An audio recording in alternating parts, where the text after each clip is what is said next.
وہ اللہ ہی تو ہے جو دل کی خاموشی کو بھی سمجھ لیتا ہے۔ حضرت علی اللہ کے نزدیک جب کسی انسان کی عزت جتنی زیادہ ہوتی جاتی ہے، اس کا امتحان بھی اس قدر سخت ہوتا چلا جاتا ہے۔ ہم گناہ ایسے کرتے ہیں جیسے وہ دیکھ نہیں رہا، اور ایسے کرتا ہے جیسے اس نے دیکھا ہی نہیں۔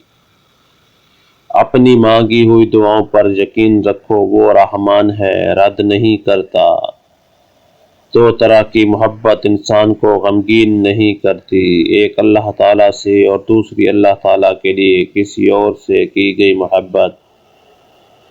کوئی انسان کتنا بھی گناہ گار کیوں نہ ہو، اللہ کبھی بھی اس کے لیے دعا کا وسیلہ، توبہ کا راستہ اور رزق کا دروازہ بند نہیں کرتا۔ اگر کسی نے اللہ کو پانا ہو تو وہ صبر کرنے لگ جائے تو وہ اللہ کو پا لیتا ہے، جبکہ لوگ اس کے لیے درود وظیفے کرتے ہیں لیکن صبر کرنے والے اللہ کو پا لیتے ہیں۔ اس دینے والے کا دروازہ کبھی بند نہیں ہوتا، یہ تو لینے والے ہی دروازہ کھٹکھٹانا بھول جاتے ہیں۔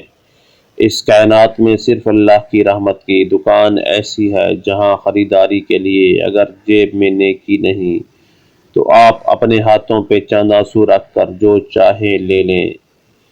جب تم اس کی چاہت کو اپنی چاہت بنا لیتے ہو تو وہ بھی تمہاری چاہت کے لیے کن فرما دیتا ہے۔ مشکل بہت چھوٹی ہے، اللہ بہت بڑا ہے۔ ایک دوسرے کے رزق پر نظر مت رکھو، کیونکہ اللہ سے بہتر کوئی تقسیم کرنے والا نہیں۔